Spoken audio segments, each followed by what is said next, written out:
자, 오늘 2장 1절에서 8절까지만 읽었는데 2장 1절, 2절, 3절, 5절, 12절, 16절 이런 데 가서 보시면은 심판한다, 판단한다, 심판, 판단 이런 말이 계속해서 나옵니다.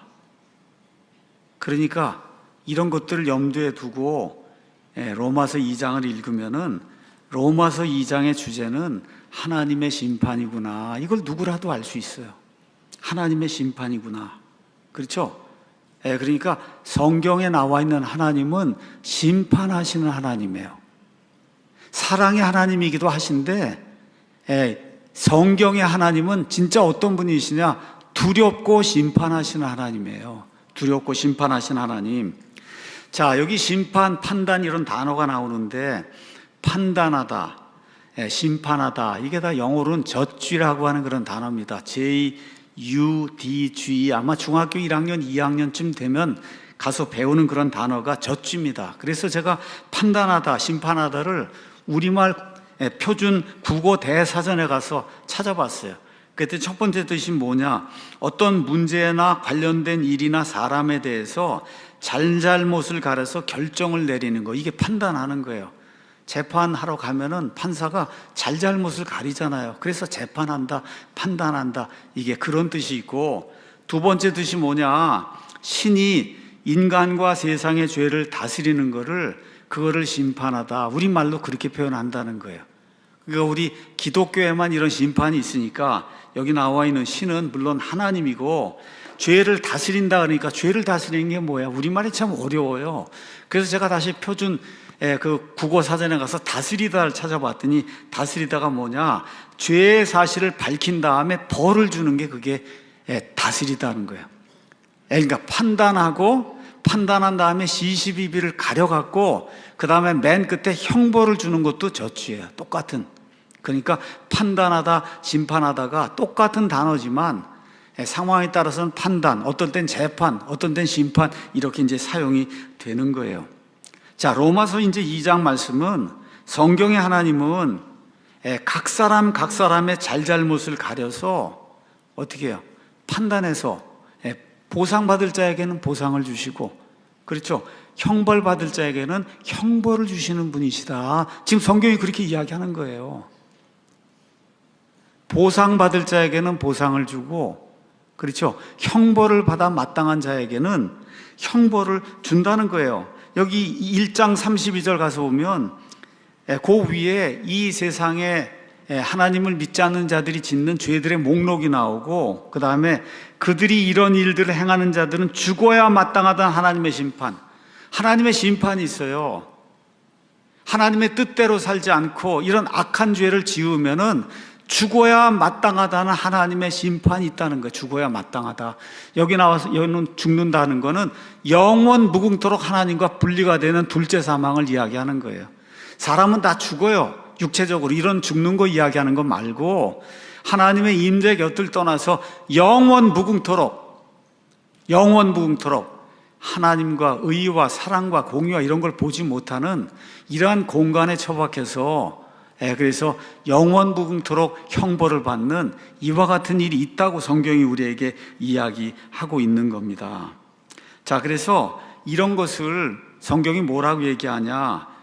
하나님이 공의를 집행하신다. 그렇게 이야기하는 거예요. 공의. 자, 공의라고 할 때 공의는 많은 사람, justice, 정의. 그렇죠? 이런 거 이제 생각하기 쉬운데 성경에서는 그 단어가 아니에요. 여기 저지먼트라고 하는 저런 저지의 명사형이 저지먼트입니다. 구약 성경에 굉장히 많이 나와요. 이걸 어떻게 번역했냐? 이거의 첫 번째 의미는 판단의 공의.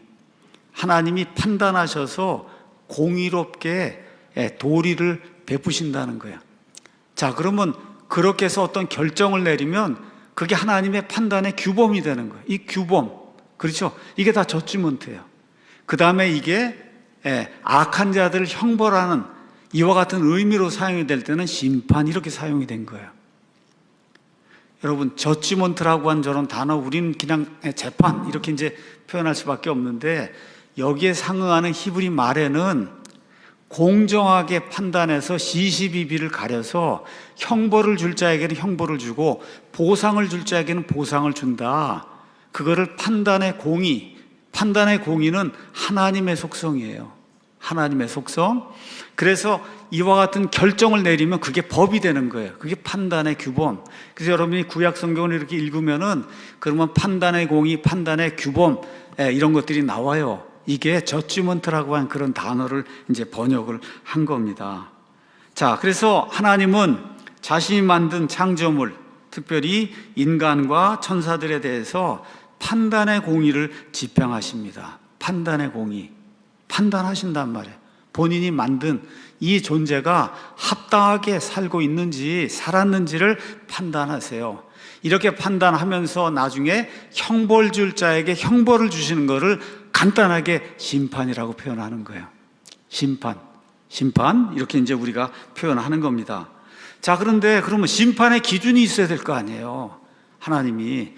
여러분 야구라도 이게 스트라이크냐 볼이냐 여기 심판이 여기 서 있잖아요. 심판이. 그렇죠? 스트라이크하고 볼하고 무슨 기준이 있잖아요. 요 안에 이렇게 들어와서 여기 딱 들어오면 이거는 스트라이크고, 그렇죠? 스트라이크 좀 밖에 벗어나면 그럼 뭐라 그래요? 볼이라고 이야기하듯이 하나님도 심판하시려면 심판의 기준이 있어야 되는 거예요. 스트라이크 존 안에 들어오는 그 공은 스트라이크고 밖에 있는 거 볼이듯이 심판의 기준이 있어야 된다. 그 심판의 기준이 뭐예요? 판단의 규범이에요. 판단의 규범. 그 판단의 규범들을 창세기부터 요한계시록까지 하나님이 다 기록해 놓으셨어요. 그걸 우리가 한마디로 성경이라고 이야기하는 거예요. 그래서 하나님은 성경이라고 하는 판단의 규범을 가지고, 그래서 이 사람의 삶을 하나님이 살펴보시고 옳고 그른 거를 판단하셔서 보상받을 자에게 보상을 주시고 형벌받을 자에게 형벌을 주시는 이와 같은 판단의 공의를 집행하시는 그런 분이다. 성경이 그렇게 이야기하고 있습니다. 자, 그런데 사도 바울이 로마서를 기록하면서 이 2장에서 하나님이 반드시 모든 사람을 심판한다. 그런데 뭐라고 얘기하냐? 공의롭게 심판하신다는 거예요. 공의롭게 심판한다. 제 말을 믿어도 됩니다. 왜? 성경 말씀대로 제가 이야기하는 거예요. 하나님은 심판하세요. 근데 어떻게 심판하시냐? 하나님은 100% 공의예요. 공의의 하나님이기 때문에 하나님은 공의롭게 심판해요. 하나님 마음대로 마구잡이로 하나님 원할 때 뭐 바꾸고 이런 거 없습니다. 기준이 딱 서 있어요. 자기 마음 내키는 대로 하나님의 법이 왔다 갔다 시간에 따라 민족에 따라 다른 거 아니에요.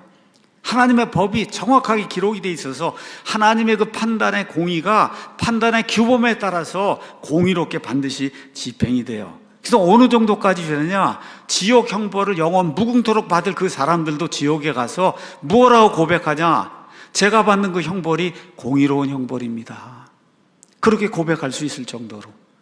제가 지금 지옥 불속에서 고통당하는 게 하나님의 공의로운 심판입니다. 당연한 겁니다라고 고백할 수밖에 없도록 하나님이 그렇게 공의롭게 모든 사람을 심판하신다. 자, 이 내용이 어디에 구체적으로 나와 있느냐? 창세기 18장, 19장 가서 보면 그러면 소돔과 고모라라고 하는 그런 도시가 나와요. 이 도시가 동성애로 가득하고 인신 제사를 드리고 하나님이 원치 않는 그러한 그 극도의 사악한 삶을 사는 그런 사람들이 모여 사는 그러한 도시예요. 하나님을 극도로 대적하는 그런 사람들이 모여 사는 그런 도시예요. 그러니까 어떻게 해야 돼? 하나님이 심판할 수밖에 없잖아요. 그렇죠? 그래서 창세기 18장 가서 보시면 하나님이 아브라함을 찾아와서 이 도시를 내가 심판할 수밖에 없다. 이렇게 하나님이 말씀을 하십니다. 자, 이렇게 얘기하니까 창세기 18장 23절에서 32절 거기 가서 보니까 이런 내용이 그 안에 기록이 되어 있습니다. 23절에 아브라함이 하나님하고 따지는 거예요. 뭐라고 따지냐? 아브라함이 가까이 가서 이르되 주께서 또한 의로운 자를 사악한 자와 함께 멸하려 하시나이까? 아니, 소돔과 고모라 땅에 의인도 있을 수 있는데 의인도 다 죽이면 어떻게 됩니까? 그래서 지금 따지는 거예요. 혹시 그 도시 안에 50명의 의로운 자들이 있다면 어찌하시려나이까? 주께서 또한 그것을 멸하시고 그 안에 있는 50명의 의로운 자들로 인해 그것을 용서하지 아니하시려나이까? 그 안에 50명의 의인이 있으면 소돔과 고모라 땅에 하나님이 불과 유황을 비처럼 내리면 이 사람들 다 죽지 않습니까? 그거는 옳지 않은 거다 하면서 25절에 아브라함이 얘기하잖아요. 주께서 이런 식으로 행하사 의로운 자를 사악한 자와 함께 죽이시는 것은 결코 있을 수 없는 그런 일이고, 의로운 자를 사악한 자처럼 여기시는 것도 결코 있을 수 없는 그런 일입니다. 하나님 앞에 얘기하는 거예요. 온 땅의 심판자께서 의롭게 행하셔야 하지 아니하리까. 너무 당연한 거 아닙니까? 그렇죠? 누구라도 다 얘기해요. 지옥 불속에 간 사람들도 그렇게 이야기하잖아요. 하나님이 공의로워야 되지 않습니까? 그랬더니 하나님께서 뭐라 그래요? 그 도시 안에 의인 50명이 있으면 내가 그 사람들 인해서 그 도시를 멸하지 않겠다. 근데 50명이 없는 거예요. 그래서 28절 가니까 45명이 있으면 어떻게 하겠습니까? 그래도 내가 멸하지 않겠다. 29절에 가서 대단히 죄송한데 40명이 있으면 어떻게 하겠습니다. 내가 멸하지 않겠다. 30절에 가서 다시 한번 죄송합니다. 30명이 있으면 어떻게 하시겠습니까? 내가 멸하지 않겠다. 31절에 20명이면 어떻게 하겠습니까? 20명까지 지금 내려왔어요. 내가 그 도시를 멸하지 않겠다. 맨 마지막으로 아브라함이 대단히 죄송한데 그 안에 10명이 있으면 어떻게 하시겠습니까? 하나님 뭐라 그래? 10명이 있으면 내가 그 도시를 멸하지 않겠다. 여러분 이해하시죠? 예. 하나님 이렇게 공의로우신 분이에요. 그 소돔과 고모라에 의인 10명이 없어서 그래서 그 도시가 멸망을 했는데, 근데 그 도시 안에 누가 있어요? 의인이 몇 명 있잖아요. 10명은 안 돼도 누가 있어요? 롯이 있고 그의 아내가 있고 아직 결혼하지 않은 두 딸이 있고 4명이 남아 있잖아요. 그러니까 하나님은 어떻게 해요? 아브라함을 기억하시고, 그렇죠, 소돔과 고모라를 멸하시기 전에 이 사람들 다 도시에서 빠져나올 때까지 기다렸다가 이 4사람이 도시에서 빠져나온 이후에 곧바로 하늘에서 불과 유황이 비처럼 내려서 소돔과 고모라를 완전히 멸절을 시켰다고 성경이 우리에게 이야기하고 있어요. 여러분 이 정도 되면 하나님이 공의로우신 분이다, 이거 이해가 되시죠? 공의로우신 분이에요. 공의로우신 분. 그래서 인간의 형벌제도, 재판제도, 이 모든 게 다 어디서 오는 거예요? 하나님의 공의에서 오는 거예요. 우리 인간이 다 하나님의 형상을 가지고 있기 때문에, 그래서 옳고 그른 걸 판단할 수 있는, 특별히 이렇게 형벌을 받아야 될 것, 받지 않아야 될 것 정도는 판단할 수 있는 그러한 능력이 있어요.